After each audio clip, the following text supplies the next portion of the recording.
Mauvaise surprise pour les étudiants qui feront leur entrée sur le nouveau campus de l'université américaine de Yale à Singapour.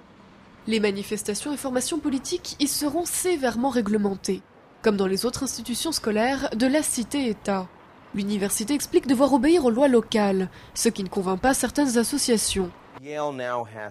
Yale doit maintenant mettre à l'épreuve ses principes et convictions. L'université doit insister sur le respect des droits de l'homme sur le campus et aussi ailleurs à Singapour dans l'idéal. Cette controverse rouvre le débat sur la liberté d'expression à Singapour.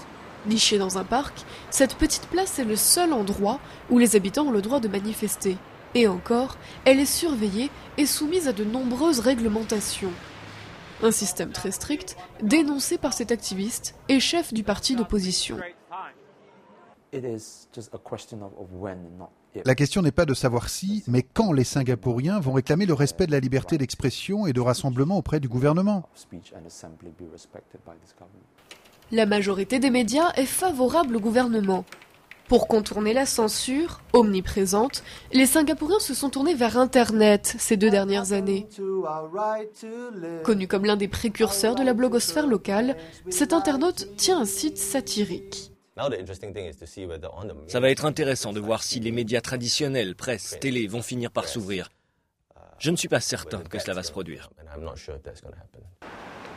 Selon les analystes, la transition se fera progressivement.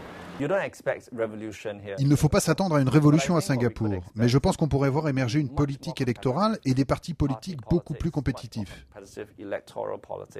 Le parti à la tête de Singapour a subi l'an dernier le pire revers électoral depuis son arrivée au pouvoir en 1959. Depuis, il a concédé quelques défauts au système actuel et annoncé une série de réformes. Mais la levée des restrictions concernant les manifestations n'en fait pas partie. Pour les Singapouriens et les futurs étudiants de Yale, Internet reste pour l'instant le seul espace de pleine liberté.